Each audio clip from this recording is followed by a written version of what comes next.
ఈరోజు అత్తేజాన్పేట GNT road ఆమనిఘాట్ centre లో ఈరోజు తొక్కా సీతమ్మ గారి సల్వేంద్ర ఏర్పాటు చేయడం జరిగింది. మా డిప్యూటీ సీఎం పవన్ కళ్యాణ్ గారి ఆదేశానుసారము టిట్కో చైర్మన్ వేములపాటి అజయ్ కుమార్ గారి సూచనల మేరకు ఈరోజు సల్వేంద్రని ఏర్పాటు చేయడం జరిగింది. జనసేన వీర మహిళలు అందరూ నాయకులు అందరూ పాల్గొన్నారు. ముఖ్యంగా కూడా వేసవి పాపం తీర్చాలి అనే ధ్యేయంతో ప్రతి ఒక్కరూ జనసేన నాయకులు అందరూ కూడా ఇక్కడ సలివేంద్రలో ఏర్పాటు చేస్తున్నారు. ప్రతి ఒక్కరికి మేము అందుబాటులో ఉంటాము. ముఖ్యంగా కూడా ఈ సలివేంద్ర అనేది పేదవారికి కానీ బడుగు బలహీన వర్గాలకి ఇక్కడ స్వేద తీర్చేదానికే ముఖ్య కారణం. ముఖ్యంగా కూడా దీన్ని ప్రతి ఒక్కరూ వినియోగించుకోవాలి.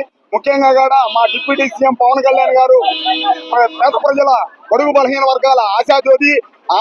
ఆయన నిర్ణయాల ప్రకారం మా జనసేన పార్టీ ముందుకెళ్తుంది.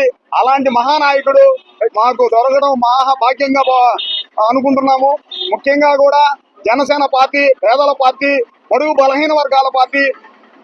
అదే కాకుండా కూడా తొక్కా సీతమ్మ గారి జ్ఞాపకార్థం ఈ రోజు చేయడం జరిగింది. ముఖ్యంగా కూడా ఆమె చాలా సలివేంద్రలు ఏర్పాటు చేయడం కానీ అన్నదాలు చేయడం కానీ ఆమె స్ఫూర్తిదాయకంగా జనసేన పార్టీ తీసుకుంటుంది. జై జనసేన, జై పవన్ కళ్యాణ్ గారు.